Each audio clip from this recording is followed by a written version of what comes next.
जय गुरुदेव। गुरु ब्रह्मा गुरु विष्णु गुरुदेवो महेश्वर गुरु साक्षात परब्रह्म तस्मै श्री गुरुवे नमः। ओम बालार्क मंडलाभासां चतुर्बाहुं त्रिलोचनां पाशांकुशवरा भीतिर्धारयन्तीं शिवां भजे। या देवी सर्वभूतेषु मातृरूपेण संस्थिता नमस्तस्यै नमस्तस्यै नमस्तस्यै नमो नमः। प्रिय दोस्तों नमस्कार। सिद्ध साधनाएं चैनल पर मैं आप सबका हार्दिक स्वागत करता हूं, अभिनंदन करता हूं। आशा करता हूं आप राजी खुशी से होंगे, कुशल मंगल से होंगे। दोस्तों इस वीडियो में मैं बहुत ही ज़बरदस्त, बहुत ही शानदार एक ऐसा प्रयोग बताने जा रहा हूं। अगर आप इसको करते हैं तो आपकी तमाम सारी आर्थिक समस्याएं दूर हो जाएगी, बिल्कुल हो जाएगी। ये पूरी तरह से आजमाया हुआ प्रयोग है, प्रामाणिक प्रयोग है। मैं जो भी प्रयोग बताता हूँ आपको आजमाए हुए और प्रामाणिक प्रयोग ही बताता हूँ। तो वीडियो बहुत खास होने जा रहा है, पूरा देखें, स्किप ना करें। चैनल पर नए हो तो चैनल को सब्सक्राइब करें, लाइक करें, अपने दोस्तों में ज़्यादा से ज़्यादा शेयर करें और बेल आइकन को प्रेस करके ऑल पर क्लिक करने से आपको हमारे वीडियो का नोटिफिकेशन तुरंत प्राप्त हो जाएगा। दोस्तों मैं आपको ये बताना चाहता हूँ कि बहुत सारे हमारे जो दर्शक हैं, मेरे बहुत सारे जो शिष्य हैं, साधक हैं, वो ये कहते हैं कि गुरुजी आश्रम होना चाहिए। आश्रम में रह कर के हम मंत्र जप कर सकते हैं, सिद्धियाँ प्राप्त कर सकते हैं और विभिन्न प्रकार के जो साधनाएँ होती है उन साधनाओं को हम कर सकते हैं। बिल्कुल सही है, लेकिन आश्रम के लिए तो जो है बहुत सारा पैसा चाहिए भाई, है ना। और फिर आश्रम आप सब लोगों के सहयोग से बने तो वो ज़्यादा उचित रहेगा, ज़्यादा उत्तम रहेगा, है ना। तो उसके लिए अगर आप चाहते हैं कि आप लोगों का सबका आश्रम बने, सिद्ध आश्रम बने जहाँ पर आप साधनाएं कर सके, तो उसके लिए आपको अपना सहयोग करना पड़ेगा। तो आप अपना सहयोग दे सकते हैं। अगर आप शुरुआत करेंगे तो निश्चित रूप से ज़मीन भी खरीद ली जाएगी और उस पर निर्माण कार्य करवा करके और आश्रम भी बना दिया जाएगा और वो आपका अपना ही होगा, उसमें मेरा कुछ नहीं होगा, वो आपका ही होगा, है ना। तो ये पहल आप लोग ही करेंगे। तो अगर आप चाहते हैं सहयोग करना तो जो मेरे फ़ोन पे नंबर हैं जो स्क्रीन पर चल रहे हैं, इन पर आप मुझे अपना सहयोग भेज सकते हैं, दान राशि भेज सकते हैं और व्हाट्सएप में लिख दें कि ये राशि मैंने आश्रम के सहयोग के लिए भेजी है, ये ज़रूर बता दें, ठीक है। तो दोस्तों मैं इस वीडियो में बात कर रहा हूँ लक्ष्मी प्रसन्नता की। लक्ष्मी कैसे प्रसन्न होगी, लक्ष्मी को कैसे प्रसन्न किया जा सकता है, लक्ष्मी माता की कृपा आपके ऊपर कैसे बने, इसके हजारों हजार प्रयोग हैं। माता लक्ष्मी की हजारों हजार साधनाएं हैं, मंत्र प्रयोग हैं और इनको अगर आप पूरी तन्मयता के साथ करते हैं, पूरी शिद्दत के साथ करते हैं और पूरे आत्मसमर्पण, श्रद्धा और विश्वास के साथ करते हैं तो निश्चित रूप से हर मंत्र काम करता है, हर साधना काम करती है। दोस्तों ये ज़िंदगी जो हमारी है ये उतार चढ़ाव में चलती है। उतार चढ़ाव कब चलते हैं? जब हमारे पास आर्थिक रूप से बहुत बड़ी कमजोरी होती है। अगर हम आर्थिक रूप से तंग हैं, रुपए पैसे की हमारी ज़िंदगी में कमी है, हमारी ज़िंदगी में रोजगार नहीं है, कोई काम धंधा नहीं है, नौकरी नहीं है, रुपया का आवक नहीं है कि जो है पैसा कहाँ से आएगा, कैसे नहीं आएगा, इस बात की चिंता बनी रहती है, तो फिर घर गृहस्थी चलाना वास्तव में बहुत मुश्किल हो जाता है। दोस्तों ये भौतिक युग है और भौतिक युग में पैसा बहुत महत्व रखता है, बहुत महत्व रखता है। चाहे कुछ लोग अपनी बुद्धि से ये कहें कि नहीं पैसा ही सब कुछ नहीं होता, लेकिन मैं ये कहता हूँ कि सब कुछ तो नहीं होता लेकिन बहुत कुछ होता है। बिना पैसे के आप कुछ नहीं कर सकते। अरे अगर ट्रेन के टिकट में आपके 1 रुपया कम पड़ गया ना तो आपको टिकट नहीं मिलेगा। बस में 1 रुपया कम पड़ गया टिकट में तो आपको बस वाला, बस कंडक्टर आपको जो है टिकट नहीं देगा। आ गई बात समझ में?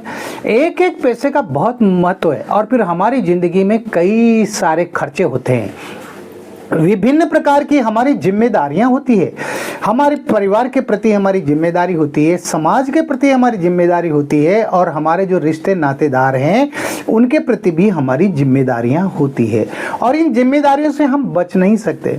आपको बेटी की शादी करना है तो करना ही है, और बिना पैसे के शादी नहीं होती। आपको बेटे के लिए बहू लाना है तो पैसा जरूरी है ना। पढ़ाना है बच्चों को तो बच्चों की पढ़ाई के लिए भी आपके पास रुपया पैसा होना जरूरी है, क्योंकि आज के युग में पढ़ाई बहुत महंगी हो गई है। आपकी पत्नी को आप संतुष्ट कब कर सकते हैं? जब आपके पास में पर्याप्त पैसा हो। उसके लिए जो है उसकी ज़रूरत के वस्तुएं ला के देना, सामान सामग्री ला करके देना। उसको ज़रूरत है अच्छी साड़ी की तो साड़ी भी ला करके देना। उसको ज़रूरत है कोई श्रृंगार प्रसाधनों की तो श्रृंगार के प्रसाधन भी आपको ला करके देने हैं। आपको अपनी घर गृहस्थी चलाने के लिए जो है खाने पीने की भी पूरी व्यवस्था करनी होगी, है ना। तमाम सारी चीज़ें चाहिए। आपके वृद्ध माता पिता हैं तो उनकी भी जिम्मेदारियां हमारे ऊपर होती है ना। उनके लिए भी जो है हम अच्छे कपड़े बनवाएं, उनका बीमारी होने पर उनका जो है हम अच्छे से इलाज कराएं, है ना, उनको स्वस्थ रखें। और स्वयं के भी इच्छाएं होती है, स्वयं के भी अरमान होते हैं। यानी हम अरमानों को तो लेकर चलते हैं, इच्छाओं को तो लेकर चलते हैं, लेकिन वह इच्छाएं पूरी कैसे होंगी, वह अरमान कैसे पूरे होंगे, इस बारे में हम नहीं सोचते। हमारे पूर्व ग्रह होते हैं, हमारे पूर्व जन्म के जो पाप ग्रह होते हैं, या हमारी जन्म कुंडली के जो ग्रह होते हैं ना, उनकी चाल कुछ ऐसी हो जाती है कि हम चाह कर भी पैसा नहीं कमा पाते हैं, धन इकट्ठा नहीं कर पाते हैं, है ना। तो ऐसी स्थिति में, ऐसी विकट स्थिति में एक ही रास्ता बचता है कि माता लक्ष्मी का आह्वान किया जाए, माता लक्ष्मी की कृपा प्राप्त की जाए। और जिस पर माता लक्ष्मी की कृपा प्राप्त हो जाती है ना, तो उसकी ज़िंदगी से अभाव खत्म हो जाते हैं, है ना।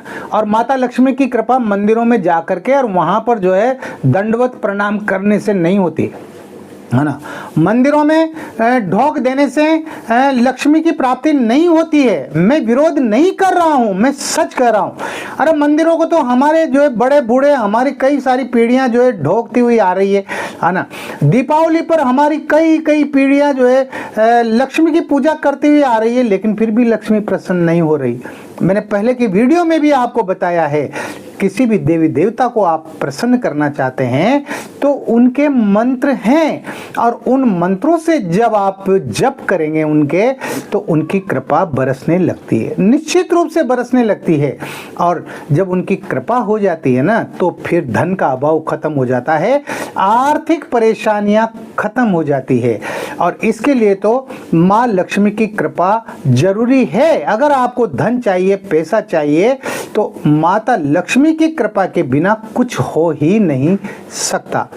तो इसको कैसे प्रसन्न किया जाए, माता लक्ष्मी की कृपा कैसे प्राप्त की जाए, ये प्रयोग मैं आपको इस वीडियो में बता रहा हूं। मेरी इन बातों को आप भाषण मत समझा कीजिए, इनको गहराई से अपने दिल और दिमाग में उतारा कीजिए। मंत्रों में बहुत ताकत होती है, बहुत शक्ति होती है ना। तो आप मंत्रों का प्रयोग कीजिए, और ये मंत्र आपको गुरु के चरणों में बैठकर ही प्राप्त होते हैं। आप किताबों में पढ़ लेंगे, किताबों में पढ़ने से जो है कुछ नहीं होता, क्योंकि पुस्तकों में विधि पूरी नहीं दी हुई होती है। पूरी विधि तो गुरु के पास ही होती है, इसलिए गुरु चरणों में बैठ कर के ही साधना और सिद्धियां करनी पड़ती है। आ गई बात समझ में? तो आप ये प्रयोग कर सकते हैं जो मैं अभी इस वीडियो में बता रहा हूं। इस प्रयोग को आप दीपावली के दिन कर सकते हैं, और अगर दीपावली के दिन आप चूक जाते हैं तो आप ग्रहण पर कर सकते हैं, चाहे वो सूर्य ग्रहण हो, चाहे वो चंद्र ग्रहण हो। इन 3 योगों में ही इस मंत्र को सिद्ध किया जाता है।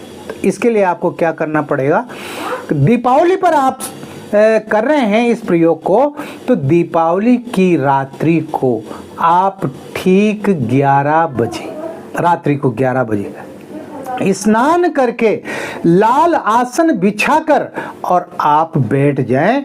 आपका मुंह उत्तर दिशा की ओर होना चाहिए।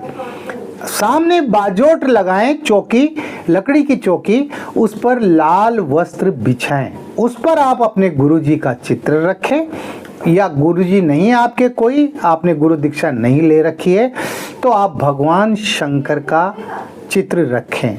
और इसके साथ ही आप जो है चावल का एक स्वस्तिक बनाएं, उस बाजोट पर चावल का स्वस्तिक बना करके और उस पर आप दक्षिणावर्ती जो शंख है, उस दक्षिणावर्ती शंख को आप स्थापित कर दें।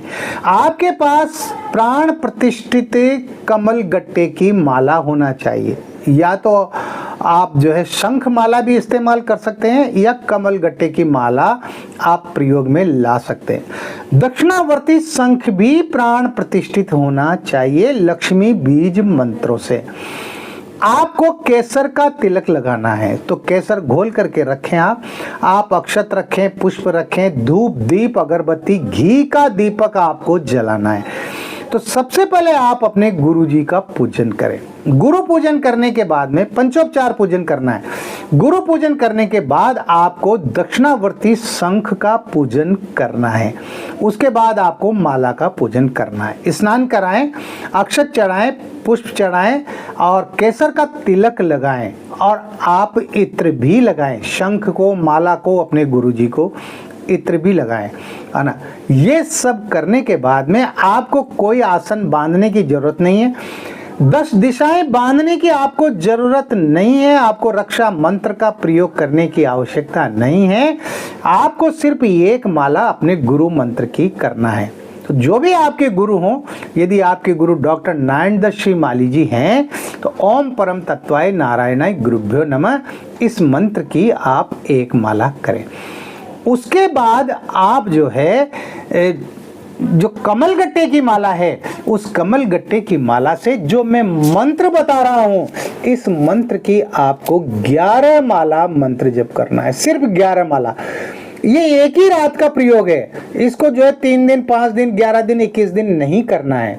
सिर्फ आपको उस एक ही रात को 11 माला मंत्र जप करना है। अगर आप जो है इस प्रयोग को ग्रहण के समय करते हैं तब भी आपको इसी तरह से करना है। तो मंत्र इस प्रकार है, ओम ऐं ह्रीं श्रीं श्रिये नमो भगवती मम समृद्धो उज्ज्वल उज्ज्वल माम सर्व संपदम देहि देहि ममा लक्ष्मी नाशे नाशे हुम फट स्वाहा। मंत्र एक बार और पढ़ता हूं, ओम ऐं ह्रीं श्रीं श्रिये नमो भगवती मम समृद्धो उज्ज्वल उज्ज्वल माम सर्व संपदम देहि देहि ममा लक्ष्मी नाशे नाशे हुम फट स्वाहा। ये मंत्र मैंने जो आपको पढ़ करके सुनाया है, इसमें ध्यान देने वाली बात यह है कि जहां पर ममा लक्ष्मी शब्द आया है, इस शब्द को आपको मिला करके ही बोलना है, अलग अलग नहीं बोलना है। मम अलक्ष्मी ऐसे नहीं बोलना है, ममा लक्ष्मी इसी तरह से बोलना है। जैसा उच्चारण मैंने आपको बताया है वैसा ही उच्चारण आपको करना है। आपको वो जो दक्षिणावर्ती शंख है ना, उस दक्षिणावर्ती शंख को आप पानी से भर दें, जल से भर दें और उसके बाद उसकी पूजा करें। और जब ये प्रयोग समाप्त हो जाए तो आप उसमें जो जल है शंख में, दक्षिणावर्ती शंख में, उस जल को आप पूरे घर में छिड़क दें। आपके जितने भी कमरे हैं उन तमाम सारे कमरों में, आंगन में, बाहर, ऊपर, छत पर, सब जगह छिड़क दें। उससे क्या है कि नकारात्मक शक्तियां तमाम सारी दूर हो जाएंगी, भाग जाएंगी। और उस शंख को आप अपने पूजा स्थान में रख दें। समझ में आ गई बात। और रोजाना उस शंख की पूजा करें, स्नान कराएं, तिलक लगाएं, अक्षत चढ़ाएं, पुष्प चढ़ाएं, जो भी आपके पास सामग्री है, और उसको रोजाना जल से भरें। दूसरे दिन उस जल को आप तुलसी में डाल दें। तुलसी का बिरवा जहां आपने लगा रखा हो घर में, तो तुलसी में, तुलसी के पौधे में उस जल को रोजाना डाल दें। इस तरह से आप जो है करें और रोजाना इस मंत्र की एक माला मंत्र जप करें। 5-10 मिनट तो आपको लगेंगे याद होने के बाद में, मंत्र याद होने के बाद में, तो 5-10 मिनट आप जो है इसके लिए आप दीजिए। आप एक माला रोजाना करें। देखिए आपका दुर्भाग्य सौभाग्य में बदल जाएगा। आपके घर में माता लक्ष्मी की असीम कृपा बन जाएगी, बिल्कुल बन जाएगी। ये मेरा स्वयं का आजमाया हुआ प्रयोग बता रहा हूँ मैं आपको, और मेरे कई सारे शिष्यों को भी मैंने इस प्रयोग को करवाया है और वो आज सुखी हैं, संपन्न हैं। लेकिन इनमें धैर्य रखना पड़ता है, श्रद्धा रखनी पड़ती है, विश्वास रखना पड़ता है। आप सोचें कि आज प्रयोग किया और मेरे तो कल ही दूसरे दिन ही जो है धन की वर्षा होने लग जाए, दोस्तों ऐसा नहीं होता है। आपके पैसे आने के, रुपया पैसा आने का योग बनेंगे, उस योग को पकड़ लीजिए, उसके अनुसार आप कार्य कीजिए, निश्चित रूप से आपके कार्य बनेंगे। आपके घर में माता लक्ष्मी की कृपा होगी, धन का आगमन होगा, आपकी जो आर्थिक परेशानियां हैं वो पूरी तरह से समाप्त हो जाएंगी। आपको ये प्रयोग करना ही चाहिए। इस वीडियो में इतना ही, मिलते हैं एक और अगले वीडियो में नई जानकारी के साथ, नए प्रयोगों के साथ। तब तक बने रहिए सिद्ध साधनाएं चैनल पर, जो आपका अपना है। किसी भी प्रकार की कोई बात है, कोई परेशानी है, कोई दिक्कत है, कोई संकट है, कोई आपदा है, तो आप मुझे व्हाट्सएप नंबर जो चल रहे हैं स्क्रीन पर, इस पर आप मुझे मैसेज कर सकते हैं, कॉल कर सकते हैं। कॉल करने का समय दोपहर 3 बजे से रात को 9 बजे, ठीक है।